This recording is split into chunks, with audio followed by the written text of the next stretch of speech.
Olá!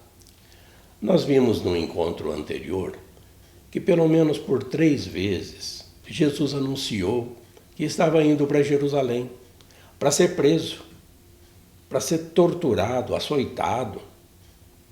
Ele seria entregue aos romanos e ele receberia uma sentença de pena de morte, seria condenado. Os discípulos não estavam entendendo como é que isso podia acontecer. Jesus tinha demonstrado durante toda a sua pregação do Evangelho que ele era aquele Messias que todo mundo esperava, que Israel aguardava há tanto tempo. Um homem tão poderoso que ele curava doenças incuráveis instantaneamente. Jesus acalmava tempestades, andava sobre as águas, transfigurou-se. Como é que pode um homem poderoso com tal força de Deus em si chegar em Jerusalém e ser preso, ser torturado e ser morto? Claro que os discípulos até tentaram dissuadir Jesus, mas Jesus, com essa firmeza, ele sobe a Jerusalém e os discípulos, os apóstolos, o seguem assustados, com medo, porque eles estão indo para Jerusalém, Jesus diz que vai ser preso, mas eles ainda não estão acreditando nisso. Eles acham que vai ser a hora, o momento de afastar os romanos, essa opressão romana em cima de Israel, e Jesus vai ser o novo rei com o poder que ele tem, com a força que Deus lhe dá. Então, é um momento de estresse psicológico para os discípulos e para os apóstolos, partindo para Jerusalém para libertar o povo de Israel.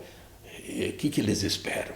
É claro que o medo para eles era natural. Nesse encontro nós estamos vendo então Jesus indo para Jerusalém. Nós estamos no parágrafo 557. Leiam comigo. Quando ia se completando o tempo para ser elevado ao céu, Jesus tomou a firme decisão de partir para Jerusalém. Uma pausa apenas para mostrar que para Lucas, que narrou isso, seu evangelho deve ter surgido lá pelos anos 70, 80, 50, 60 anos depois da ressurreição. Lucas escolheu no seu gênero literário mostrar o seu evangelho assim. E nós temos essa separação. Até o capítulo 9, versículo 51, é desde os primórdios, desde lá do comecinho do seu evangelho, a sua pregação, o anúncio do evangelho na Galileia, curas e todos os fatos de Jesus, pelo menos ali por 3 anos, um pouco mais talvez. Mas do capítulo 9, 51 em diante, Jesus sobe para Jerusalém. Então, Lucas, no seu gênero literário, ele escolheu fazer a subida de Jesus até Jerusalém e depois, com os Atos dos Apóstolos, de Jerusalém para todo o universo, para todo o mundo, o anúncio do Evangelho da Boa Notícia. Então, a partir daqui, Jesus está seguindo para Jerusalém.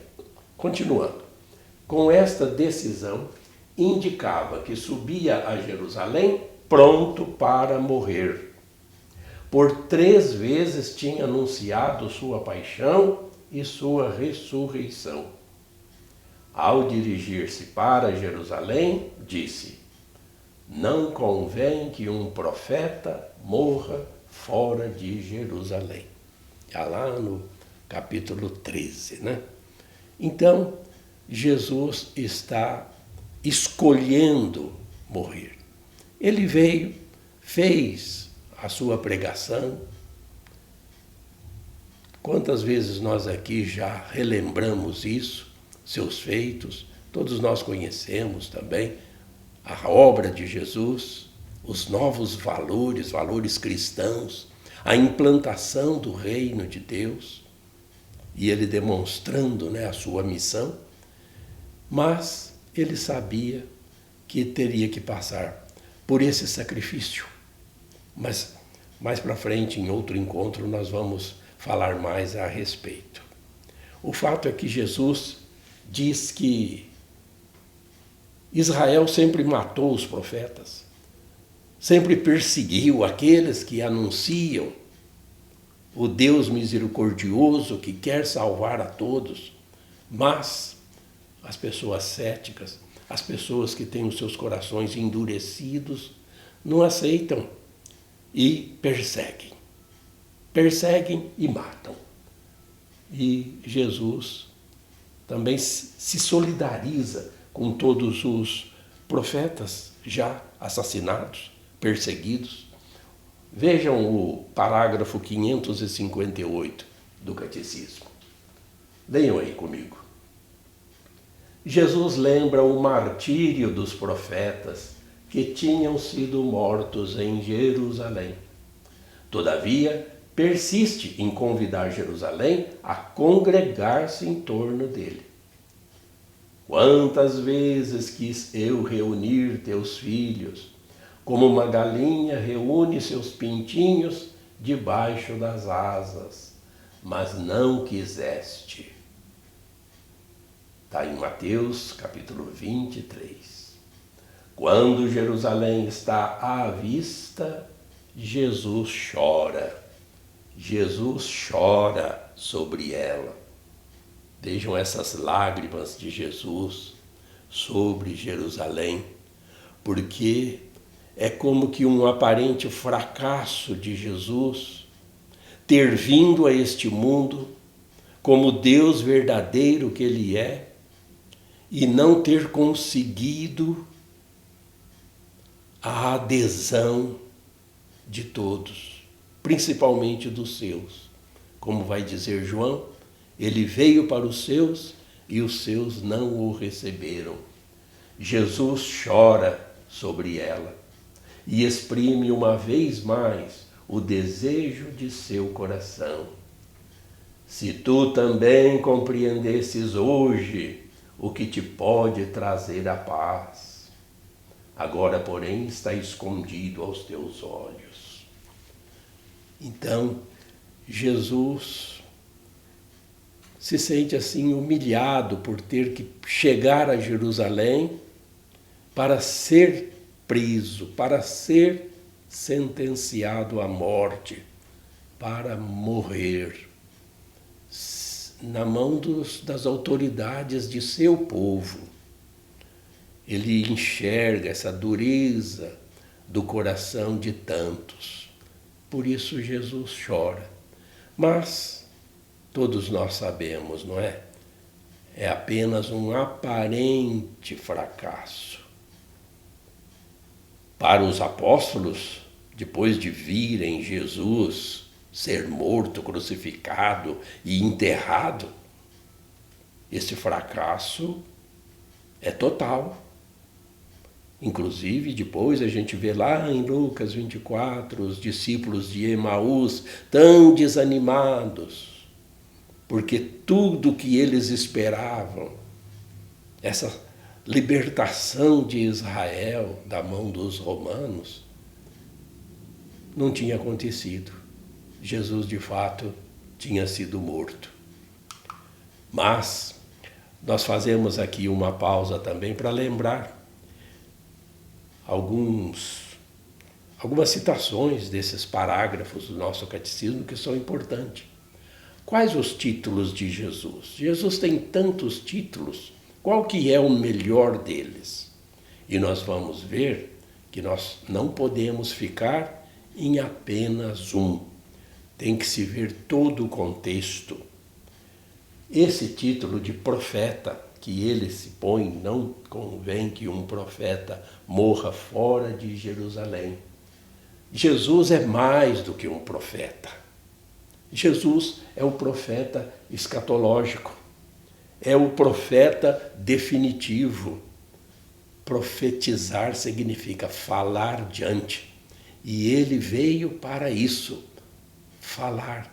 Ele que é a palavra de Deus, como nós já vamos ver. Então, ele também é citado por muitos como filho de Davi, da casa de Davi, da descendência de Davi, porque foi em Davi que Deus prometeu um reinado eterno. Vem daí a promessa messiânica. Fica prometido para os descendentes de Davi, desse seu povo, dessa sua família, vai sair aquele que vai reinar para sempre, um rei eterno. E ele, de fato, é descendente desse povo. Jesus é judeu. Jesus, ele tem uma ascendência, como nós sabemos, e a sua mãe Maria e José também, o pai adotivo, é da família de Davi, dessa família real. Embora ele tenha nascido na pobreza, escolhido viver como um simples homem, trabalhador, como nós já vimos, não é? Então, esse título Messias já é nesses 1000 anos depois de Davi. Desde o rei Davi tem essa esperança nesse Salvador, nesse libertador. Messias é uma palavra hebraica. Se traduz para o grego com o termo Cristo. Messias em hebraico. Em grego, Cristo. Em português, ungido, significa eleito, significa consagrado, mas com um conceito político dominador. Então, o que Israel esperava era um Messias. Jesus não gostava muito de ser chamado de Messias, não, porque já havia uma conotação política dominadora nesse termo. Eles estavam esperando um rei como Davi, conquistador, audacioso, astuto, forte, poderoso, que libertaria Israel do domínio romano. Então, Jesus não apreciava muito esse termo Messias. Mas esse termo foi acrescentado ao seu nome, porque Jesus não tinha sobrenome. Naquele tempo não se usava sobrenome para as pessoas. Ele era conhecido, uma pessoa, pelo seu pai, pelo lugar de onde ele tinha nascido, pela profissão dele, pelo lugar de sua moradia, por exemplo. Então era Jesus de Nazaré, Jesus o filho de José, Jesus o carpinteiro, e era assim.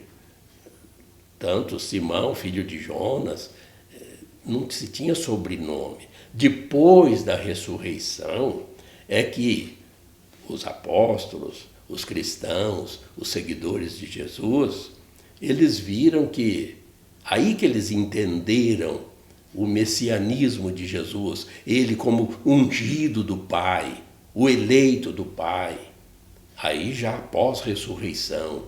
Então o termo Cristo foi acrescentado depois. Jesus, o Cristo, Jesus, o ungido, o eleito. E os seguidores de Jesus ganharam lá em Antioquia, pela primeira vez, o nome de cristãos. Temos também esse título Filho do Homem, que Jesus se aplica.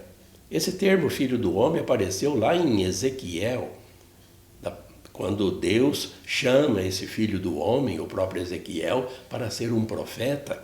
Depois surge também esse título em Daniel, mas aí já num contexto apocalíptico.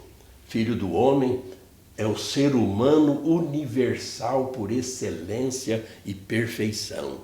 Jesus é o ser humano por excelência. Filho do Homem que veio aqui para redimir a humanidade e constituído juiz juiz dos vivos e dos mortos.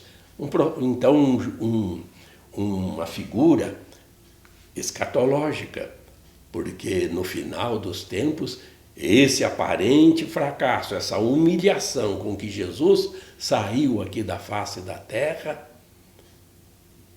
embora nós saibamos, vamos ver isso, né, ressuscitado, mas ele ainda vai voltar como Filho do Homem, glorioso e juiz de todas as nações, de todas as pessoas, dos vivos e dos mortos. Ele é o mediador, o redentor, sumo pontífice entre o homem e Deus. Pontífice, ponte. Ninguém vai ao Pai senão por mim, diz Jesus, lá no Evangelho de João, no capítulo 14. Ninguém vai ao Pai senão por mim. Eu sou o caminho, eu sou a verdade, eu sou a vida, eu sou a porta. Jesus se define, então, como esse mediador. Por isso que nós costumamos dizer, é uma reflexão que ainda nós vamos fazer em outros encontros futuros, Jesus é aquele em que nós temos que estar, porque é por Jesus, com Jesus, em Jesus que nós chegamos ao Pai. Não tem outro jeito, não tem outro jeito. Ou você está com Jesus Cristo, ou você não está. Mas a escolha é livre da pessoa. Ele é o Verbo, a palavra de Deus, o Verbo feito um homem, a palavra verdade de Deus. Verbum em latim, logos em grego, verbo, palavra em português. Porque ele é a palavra do Pai encarnada. Ele se fez um homem para anunciar a vontade de Deus, a vontade do Pai nosso. O vocábulo que Jesus mais se aplica é de que ele é filho de Deus e chama Deus de Pai continuamente, como nós temos na profissão de fé, gerado por Deus antes de todos os séculos. O Pai, como é eterno, a sua geração também é eterna, não tem início. Pai e Filho, eterno. Para nós não cairmos aí numa heresia que ainda nós vamos comentar também num dos próximos encontros, sobre Jesus não ser subordinado ao Pai. Não. É outra heresia que a gente precisa tomar cuidado. Ele tem a mesma natureza de Deus, claro, consubstancial com o Pai. Ele não é criatura de Deus, filho de Deus. Sumo sacerdote. Nós temos um livro exclusivamente a respeito de Jesus ser sumo sacerdote. É o livro de Hebreus, que todos nós, claro, não só esse, mas temos que conhecer e ler. Jesus é o único sacerdote perfeito, porque ele não tem pecado. Ele não tem pecado. O único sacerdote que não tem pecado. Sumo sacerdote.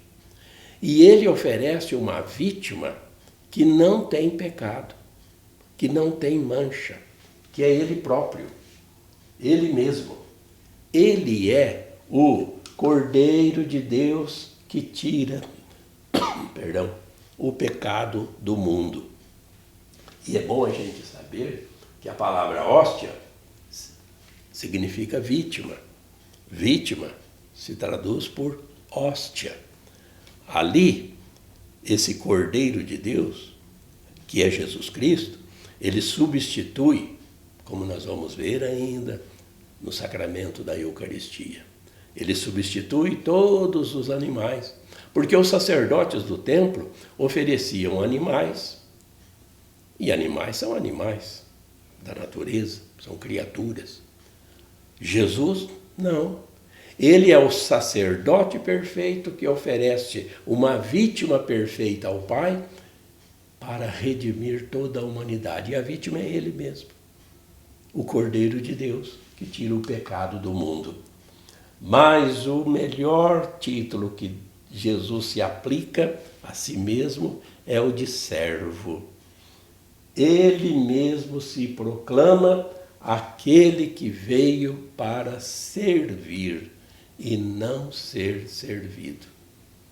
Também conhecemos já esse título de Jesus, servo dos homens. Ele se põe a lavar os nossos pés, ele se põe a purificar-nos, porque esse amor infinito e misericordioso de Deus para com sua obra-prima da criação, ele se põe a serviço daqueles que querem ser salvos. Para terminar, nós vemos hoje a chegada então de Jesus a Jerusalém. Todos esses títulos de Jesus, nós não podemos assim escolher um só. Todos eles formam, um contexto em que Jesus é tudo, é plenitude para nós. A entrada messiânica de Jesus em Jerusalém está descrita assim nesse parágrafo 559 do Catecismo. Leiam comigo. Como Jerusalém vai acolher seu Messias? Embora sempre se tivesse subtraído às tentativas populares de fazê-lo rei, Jesus escolhe o momento, prepara os detalhes de sua entrada messiânica na cidade de Davi, seu pai.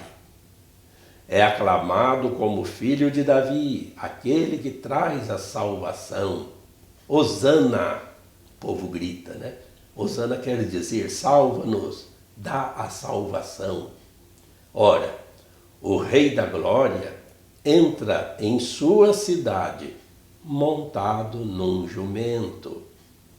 Não conquista a filha de Sião, figura de sua igreja, nem pela astúcia, nem pela violência, mas pela humildade que dá testemunho da verdade. Por isso, os súditos de seu reino neste dia são as crianças e os pobres de Deus, que o aclamam como os anjos o anunciaram aos pastores. A aclamação deles, bendito que vem em nome do Senhor, é retomada pela Igreja no Santo da liturgia eucarística para abrir o memorial da Páscoa do Senhor.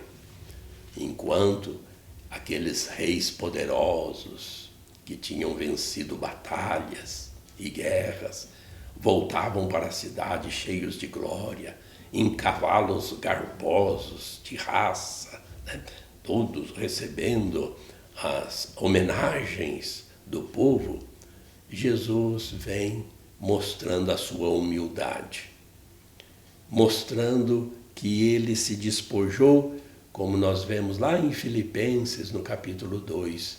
Jesus não se fez como